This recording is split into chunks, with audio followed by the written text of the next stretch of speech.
Hola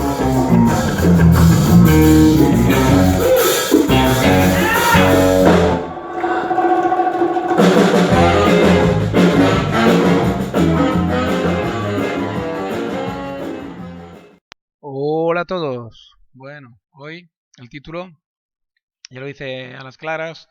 Voy a hablar del famoso trío calavera, ese que digo siempre la triada, y ese concepto que he mencionado ya varias veces de pasada en Desencriptados de la Actualidad, en varios otros audios que he hecho, ¿no? Y creo que merece una aclaración, digamos, un poquito ya concreta, más, digamos, vamos a decir que para, digamos, dejar ese concepto un poco ya clarificado y un poco ya, digamos, limpio, ¿no? Que la idea se transmita con claridad. Entonces, vamos a ver. Yo es que he pasado por varias fases con eso de analizar el tema que ocurre aquí en España, porque claro, como bien los que me seguís desde hace algún tiempo sabéis, yo me crié básicamente en Francia y claro, ahí en un país jacobino como el que más, centralista, etcétera, y una de las cosas que me llamó siempre la atención cuando vine aquí a vivir de forma definitiva, pues fue justamente lo fragmentada que está la idea de España en España, ¿no?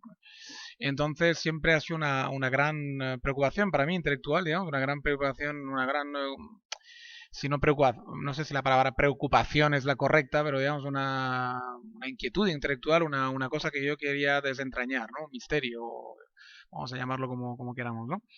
Y desde hace años y años que estoy encima del tema, he leído un poco la historia de España, he intentado estudiar varias cosas, como he residido aquí en Cataluña, justamente en una de las regiones más rebeldes, pues he tenido muchas dosis, conversaciones, etcétera, con muchísima gente que me han intentado aclarar el tema desde un punto de vista nacionalista catalán, etcétera, etcétera, etcétera, ¿no? Entonces yo creo que con los años ya por fin pues uno se hace ya, después de leer muchos libros también de historia, etcétera, pues uno se hace ya una componenda, ¿no? Se hace ya una composición mental de qué es lo que ha podido ocurrir para que España no haya seguido la senda de Francia o incluso de Italia, ¿no? Que aunque sea más joven la reunificación de Italia que la de Francia, también ha sido muy exitosa de alguna forma, ¿no? Entonces, bueno, sí, las teorías que os podéis imaginar de siempre, que si aquí todo llegó tarde, que si aquí se hizo mal, que si aquí no hay una identidad nacional porque siempre la monarquía, pues digamos, hizo un poco como de tapón, porque a diferencia de Francia e Italia, que son los ejemplos que más conozco y por eso los pongo de ejemplo, ¿eh? Pero podríamos hablar de Alemania, que también es un éxito y tal. Pero Inglaterra, por ejemplo, es un tema bastante paralelo a España, ¿no? En muchos aspectos. Y ahora aclararé por qué creo que todo esto ha ocurrido, ¿no? Y bueno, total, que al final uno se hace un poco una idea y al final tú te das cuenta que sí, que España tiene una historia un poquito peculiar en algunos aspectos, pero que no es tan diferente a los demás países.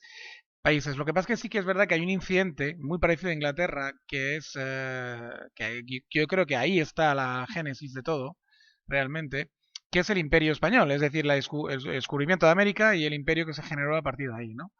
Eso sí que es un punto de inflexión, igual que Inglaterra, que más o menos por las mismas fechas, aunque siempre con unos pasos de retraso sobre España, pero que al final le adelantó y le ganó, de hecho. También es un poco lo mismo, ¿no? Porque ellos más o menos también en las mismas fechas intentaron conquistar América, aunque sea la del norte, porque la del sur ya estaba ocupada por España. Y después de América del Norte no se conformaron, sino que fueron a la India, etcétera, etcétera, etcétera, ¿no? Y acabaron conquistando medio globo, ¿no? Australia, etc. Entonces, digamos, hay una historia ahí paralela entre Inglaterra y España que han sido dos grandísimos imperios, ¿no? Que se han extendido a lo largo y ancho del globo. Y entonces esto les ha hecho, pues yo creo que de alguna forma toda la energía cohesionadora, tanto militar como intelectual, como toda la energía, digamos, que podía dar la élite española, por decirlo de alguna forma, ¿no? Porque no nos equivoquemos, ¿eh? Aquí abro un pequeño paréntesis.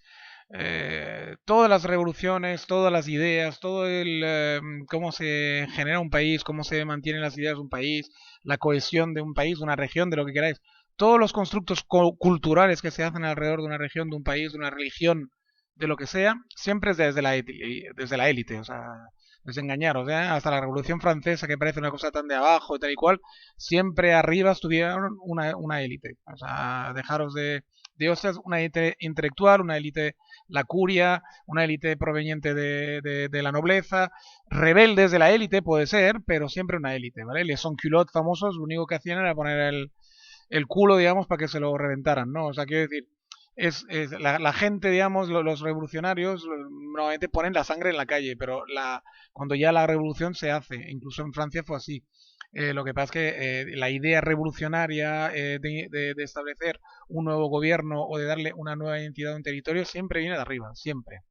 O bien por peleas internas, o bien porque hay intelectuales que de repente se les abre la mente y ven posibilidades de otro tipo, pero siempre es desde una élite económica, intelectual y normalmente ambas cosas o las tres, ¿no? Y militar, evidentemente. Cuando hablo de todo eso siempre es el poder militar de alguna forma, el poder de la fuerza, de las armas. Siempre tiene que haber por lo menos una parte de ella a favor de la revolución o del acto revolucionario o transformador. Bien, cierro paréntesis. Sigo con el tema de España. Entonces, claro, Inglaterra y España tienen una historia muy paralela en ese aspecto, de que fueron dos imperios que tuvieron que gastar todas las energías de sus élites intelectuales, etcétera, militares digamos, y su riqueza, nobleza, etcétera, en mantener el imperio, ¿no? De ultramar. Por lo tanto, yo creo que de aquí para adentro, o sea, lo que es la génesis, el territorio generador, el territorio, digamos, el territorio, digamos, original, ¿no? El auténtico, ¿no? El núcleo, ¿no? donde parte todo el imperio, pues lo descuidaron un poco, ¿no? Y por eso tanto Inglaterra como España tiene, dentro de toda Europa, quizás sean los países viejos, digo, y occidentales, porque el este es otra historia totalmente distinta y luego, bueno, hay, digamos que no se puede comparar el este de Europa con el occidente porque son caminos demasiado divergentes, ¿no? Pero aquí en la Europa occidental el único país que está, aparte de Bélgica, pero Bélgica es un invento desde el principio, por lo tanto no la voy a meter ahí. Hasta Holanda, que es un país totalmente artificial también, se ha hecho una identidad fuerte, ¿no? Entonces, el único país occidental, como digo, que los únicos que no han conseguido tener una identidad propia fuerte es Inglaterra y España, ¿no? Entonces, yo creo que las causas principales es que debido a que tenían unos imperios inmensos de ultramar, repito, pues debían gastar muchas energías en mantenerlo y entonces han descuidado, han descuidado la patria chica, digamos, ¿no? Realmente de donde salía todo el imperio, ¿no? La capital del imperio, por decir algo, ¿no? Londres y Madrid o Inglaterra y España, ¿no? Y de ahí viene, yo creo, buena parte de los problemas de cohesión que tienen ambos países y sobre todo España. Inglaterra siempre lo ha maquillado más porque como ha conseguido mantener su imperio, incluso hoy en día mantener por lo menos la riqueza, el prestigio, etcétera, aunque no exactamente el imperio, pues ha podido maquillar más los problemas, porque con dinero se maquilla todo, ¿no? Con dinero no hay ningún problema, pero como España se ha convertido realmente en un país pobre, muy pobre, el gobierno español es tremendamente pobre desde que perdió el imperio, entonces, claro, a perro flaco todos son pulgas, ¿no? Está clarísimo, ¿no? Y esto por una parte. Y luego la otra parte es que, claro, la revolución industrial entró, como digo muchas veces, por Bilbao y por Barcelona, ¿no? ¿Por qué? Simplemente porque tienen fronteras terrestres. O sea, simplemente por eso. Todo el rollo que quieren vendernos del nacionalismo, de que los vascos y los catalanes son más trabajadores, son más inteligentes, más fuertes, más guapos, todo esto, son para su producto interno, o sea, para su público interno nacionalista, pues queda muy bien decirlo y queda tal, aparte que es racista y es bastante falso todo y bebe de muchas fuentes racistas, pero o por lo menos supremacistas, pero en realidad todo eso es mentira, evidentemente. La pena es que en España son tan pobres, digamos, que el gobierno nunca ha podido contrarrestar esa publicidad y hasta la gente se lo ha creído los propios españoles, ¿no? Que los vascos y los catalanes son más guapos, más fuertes que un tío de Córdoba, ¿no? O que un tío de Jaén o que un tío de cualquier lugar de España, ¿no? O que un gallego, o que un... Entonces, ¿qué ocurre? Nada de esto ocurre, simplemente que han tenido la gran suerte geopolítica de que están ubicados en las dos mejores fronteras terrestres que hay con el resto de Europa y concretamente con Francia, ¿no? Uno pues más al este y el otro más al oeste, pero es que nada, 2 pasos por los Pirineos es lo que ha cambiado toda la historia, ¿no? de esos dos pueblos. A partir de ahí, evidentemente, como mérito le podemos dar que lo han sabido aprovechar. Bueno, pues que yo no conozco ningún pueblo que no haya sabido aprovechar ventajas, ¿no? Quiero decir que tenéis un mérito relativo. Entonces, evidentemente, a partir de ahí, la revolución industrial entra por ahí. En el País Vasco, además, está el carbón asturiano muy cerca, etcétera, que para alimentar la industria siderúrgica pujante vasca, que todo eso es con capital inglés, no os equivoquéis, una vez más, o sea, nada de prohombres vascos y tal y cual, ni prohombres catalanes, la maquinaria la ponían los ingleses, y la mayor parte de las veces hasta los dueños de las minas, los dueños de las siderurgias, todo esto, el dueño supremo era inglés. Normalmente el que invertía era inglés o francés, o de origen francés o de origen inglesa, y luego evidentemente que poco a poco se hicieron con las riendas gente local, ¿no? Pero al principio, en la génesis, todo esto era llevado por franceses, ingleses, americanos, incluso, etcétera, ¿no? Entonces, por ahí tampoco tiene mucho mérito. Y luego sí, digamos que se supieron mover bien y al final coger las riendas bueno, crear bancos alrededor de toda esa industria, etcétera. Y bueno, y los bancos catalanes y los bancos vascos pues han sido los más ricos de España, etcétera, ¿no? Y a todo eso Madrid, ¿qué pintaba ahí? Pues claro, Madrid siempre ha hecho un poco como de árbitro, ¿no? Siempre ha querido pues su partita del pastel de la revolución.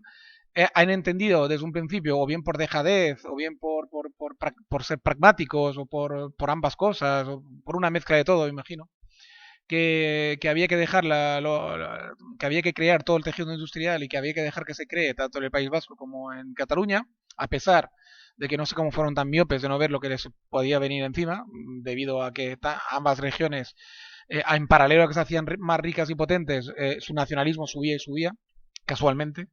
Claro, porque todo eso va relacionado con el dinero, no os equivoquéis. Uno se siente diferente y uno empieza a querer su patria chica si esa patria chica tiene dinero, porque si no tiene dinero para identificarte con un país pobre y asqueroso, pues entiéndeme. O sea, tú te identificarás siempre y te sentirás orgulloso de tu nacionalidad si esa nacionalidad va aparejada a riqueza y a prestigio, etcétera.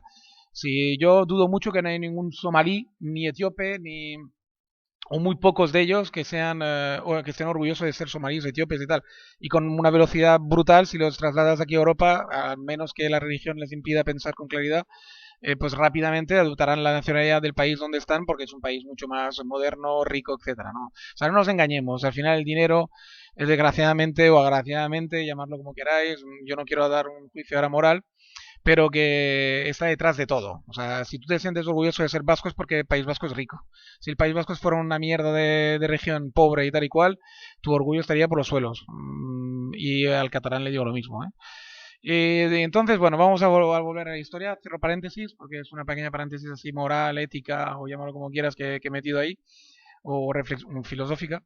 El caso es que si volvemos un poquito a esa historia, historia entre comillas, porque todo eso va relacionado también con un poco la idea que quiero transmitir, pues Madrid siempre se conformó un poco con las migajas, ¿no? O sea, se conformó con que tanto el País Vasco como Cataluña seguían haciendo parte del Estado, chupar, digamos, drenar el dinero que podían que los burgueses les dejaban o a la fuerza, digamos, les drenaban para Madrid y aquí todos felices, ¿no? País Vasco y Cataluña recibiendo mano de obra barata del resto de España empobrecida, Madrid también recibiendo mano de obra, digamos, para hacer crecer Madrid gracias a todo el dinero que chupaban de los recursos de País Vasco y Cataluña de la Revolución Industrial. Y aquí todos felices y creciendo, y todo el resto de España, pues hacer de sirvientes, hacer de mano de obra barata para los tres señoritos, ¿no? Que son el madrileño, el vasco y el catalán, ¿no? Esa es la historia, la triste historia de España, ¿no? Desde la Revolución Industrial hasta nuestros días, ¿eh? No nos engañemos. Y prácticamente pues seguimos así. Es decir, que Madrid, el País Vasco y Cataluña se hicieron mayores cuando vieron que realmente la riqueza se quedaba ahí, que ni Franco la movió, porque Franco lo que hizo, lo único que hizo fue, sin embargo, o sea, la guerra civil vino porque, claro, cuando vieron, porque al final detrás, sé si podéis meterme rollos intelectuales, históricos, de la izquierda, de no sé qué, lo que queráis. Aquí es un tema de dinero y de poder. Cuando el País Vasco y Cataluña, que son los que movieron todo en toda España, siempre son los movimientos revolucionarios, siempre los montan ellos y los dirigen ellos, para ver si petan de una puta vez Madrid y se pueden independizar, que es lo único que les interesa, tanto a los burgueses vascos como los catalanes, ¿no? Pero todo lo demás, todo ese maquillaje de si liberales, que si los masones, que si todo esto, yo no digo que no hayan existido, pero siempre los hilos los han manejado pues burgueses vascos y catalanes seguro. Y por muy madrileños que fueran, por muy granadinos que fueran o por muy sevillanos que fueran. O sea, quiero decir, todas esas ideas revolucionarias en España siempre las ha movido vascos y catalanes en los últimos 200 años para ver si petan de una puta vez la monarquía española, Madrid, etcétera. Y así seguimos, ¿eh? Así seguimos. Y es una pena, porque es una pena que del pueblo, digamos, español no haya surgido nunca unas fuerzas, ya sé que es muy difícil, del pueblo no surgen, pero digo de la élite, digamos, española, del resto de España, y de una parte de Madrid que podría haberse rebelado de verdad, genuinamente, aunque la rebeldía de Franco fue una rebeldía muy llevada, ya te digo, en un signo militar, y luego enseguida por militares, y enseguida, digamos, la monarquía metió ahí la mano de alguna forma, aunque luego él renegó de la monarquía o hizo como que renegaba y tal. Y luego sobre todo la iglesia y todo el tema ese, porque es un movimiento nacional católico al final. Entonces, claro, con que los vascos y los catalanes, digamos, de alguna forma, lo único que pidió Franco al final fue, mira, como somos hermanos católicos, tanto vosotros los vascos como los catalanes y como yo mismo, pues él antepuso la hermandad, digamos, católica a que realmente fueran, digamos, a una lealtad, digamos, realmente a la nación española, a la idea de nación española, ¿no? Entonces, claro, con esos mimbres, pues tenemos preparó el futuro que estamos viviendo ahora, el presente que estamos viviendo ahora, ¿no? Que es simplemente que lo que se hizo ahí es un pastiche, incluso después de su muerte y esa famosa, digamos, y tan cacareada, digamos, constitución nueva, etcétera, que se hizo en el 78 y todo el tema este, esos consensos y todo el rollo, no es más que pastiches y parches para intentar aguantar un poquito más la idea de España, una España pobre, e intentando aguantar a los vascos y los catalanes que hace muchísimo tiempo que se han emancipado, digamos, tanto mentalmente como económicamente de Madrid, ¿no? Madrid, si no es a la fuerza, ya no podrá recuperar esto. O sea, quiero decir, si no es a la fuerza bruta como hizo Franco, pero esta vez además haciendo limpieza a fondo y realmente incorporando prácticamente a la fuerza, digo, los vascos y los catalanes de la nación española prácticamente no lo van a poder conseguir ya. A menos que hicieran un trabajo, pero que como no les gusta trabajar y por lo visto no les gusta ese tipo, y que no hay un magma en la élite madrileña o en la élite española en general fuera de Madrid, intelectual y aunque sea en parte militar y en parte económico, no hay un magma intelectual lo suficientemente potente como para convencer a las poblaciones vascas y catalanas que se queden como españoles porque a España le vamos a dar un futuro brillante. Como no hay veo que no la hay. Entonces, digamos, a la fuerza bruta hoy en día ya no es tan fácil como antiguamente. Pues yo le auguro realmente un futuro bastante desastroso a ese tema de nación española, ¿no? O sea, porque yo creo que el País Vasco y Cataluña ya técnicamente, además, ya son independientes, me decía, tanto a nivel intelectual ya y a nivel fáctico también, porque ya tienen todo transferido, por lo tanto ya son dos naciones para mí ya. Y además, yo que vivo en Cataluña os lo puedo asegurar, o sea, ya técnicamente ya somos independientes aquí en Cataluña, quiero decir, ya no, y mira que yo estoy lejos de ser un independentista y de que gustarme esto, porque yo, por jacobino, me gustaría una España a imagen de Francia. Os lo digo así de claro. Así es como me educa y así como me gusta a mí llevar las cosas. Lo veo moderno, lo veo realmente. Yo, para mí, lo realmente bonito es cohesionar territorios, ¿no? Y cuando más cohesionados, tanto en la lengua como en la economía estén, pues para mí más bonito es y más logro realmente humano y realmente intelectual es. Para mí todo eso de fragmentar me retrotrae a la Edad Media, me retrotrae al mundo después de la caída de Roma, es decir, a un mundo pues, que sí, que tenía sus virtudes, tenía muchas cosas buenas. Es verdad que la autogestión de un territorio pequeño muchas veces es mucho más eficaz y realista que cuando lo gestionas desde un centro, pero hoy en día hay miles de maneras de llevarlo. Hasta la Francia tan jacobino hoy en día se lleva de una forma mucho más descentralizada de la práctica. Y hoy en día, con la cantidad de medios que tenemos, con lo bien comunicados que estamos, la excusa que ponen los nacionalistas de que se gestionará mejor porque es pequeño, eso también es mentira. Es decir, hoy en día se puede gestionar perfectamente un país cohesionado con centralidad, porque tenemos muchísimas herramientas en nuestras manos, que si la informática, que si internet, que si, o sea, hay unos medios, hay una forma de comunicarse tan rápida y tan el vaivén de comunicación es tan rápido que es mentira eso de que no se pueda hacer un país centralizado a lo grande. Pues estamos intentando hacer una Europa centralizada y Estados Unidos es una cosa inmensa, Rusia es inmensa, China es inmensa, quiero decir, y funcionan bien. Por lo tanto, eso es bastante mentira todo, ¿no? Los problemas del directo. Bueno, volvemos. Pues digamos que, bueno, que todo eso es un cuento chino.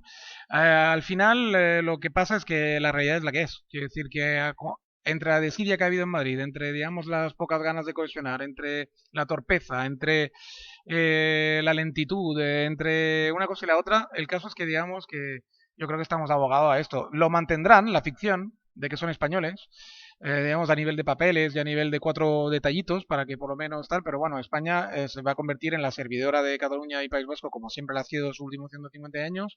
Pondremos el ejército en caso de que hay un problema, pondrán el ejército, pondrán cuando hay una tormenta fuerte vendrá el ejército a poner un puente y luego ya largo de aquí que nos la apañamos todos solos. O sea, quiere decir que el panorama que yo pinto es desastroso en ese aspecto. O sea, quiere decir, lo que es España, que se vaya olvidando de País Vasco y Cataluña, porque ya no son españoles desde hace mucho tiempo. Yo de ellos, de hecho, ya les daría ya todo. O sea, quiero decir, selección nacional, todo, porque a la práctica yo no sé para qué mantener esa ficción más tiempo, ¿no? Quiero decir, los jóvenes de hoy en día aquí en Cataluña ya tienen clarísimo que son catalanes antes que españoles, porque les han lavado el cerebro los últimos 30 años, evidentemente, y con la complicidad de Madrid, porque aquí Madrid no ha intervenido para nada, o sea, no ni una ley a favor del español, nada, nada, nada. Saben perfectamente que se está destruyendo todo lo español en Cataluña desde hace y de manera acelerada los últimos 15 años y no han intervenido para nada.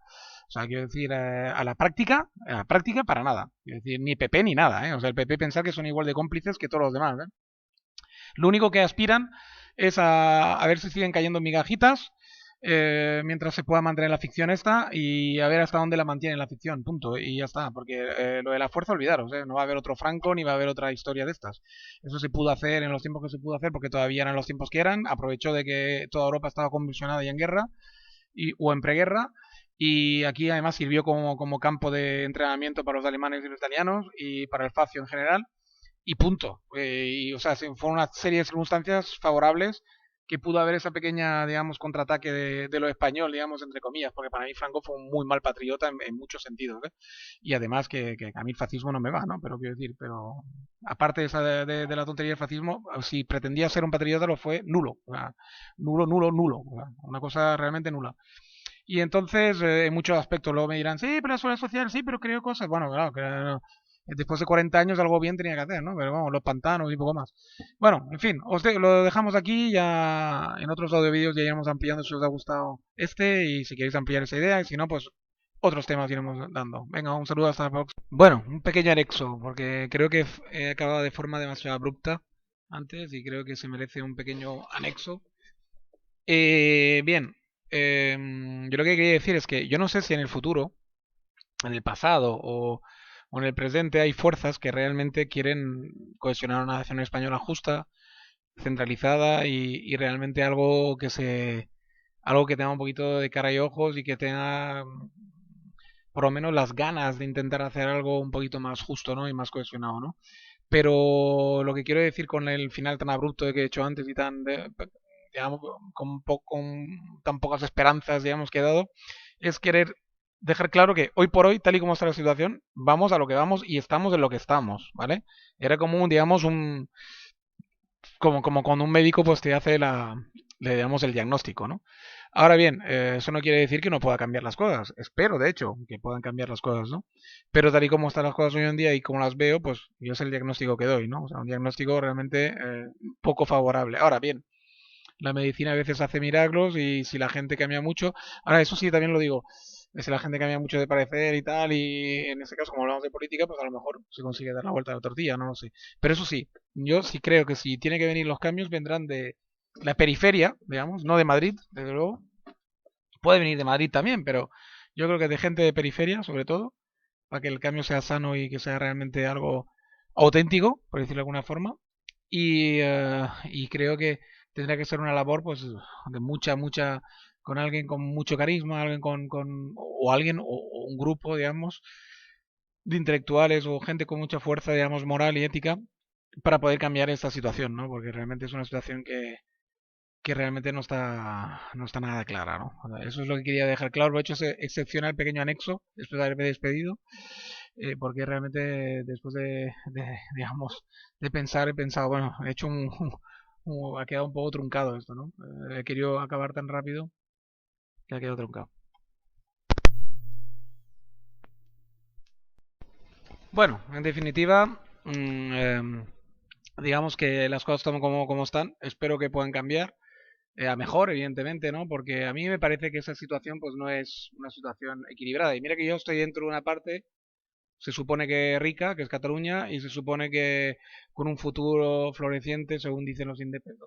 Pero evidentemente no es lo que a mí me gusta, no es lo que éticamente y moralmente a mí me parece bien, y menos de la manera que se está consiguiendo, y con la gente que está al frente, que yo para mí son unos racistas, supremacistas, en su mayoría, por lo menos en el trasfondo que manejan. Y por lo tanto, digamos, no me parece una buena solución la separación y ese auge nacionalista pequeño, ¿no? Por las múltiples razones que siempre he esgrimido. Bueno, ahora sí que ya me voy a despedir de una forma ya menos apresurada y más tranquila. Y eso, les invito al próximo audio vídeo y esto.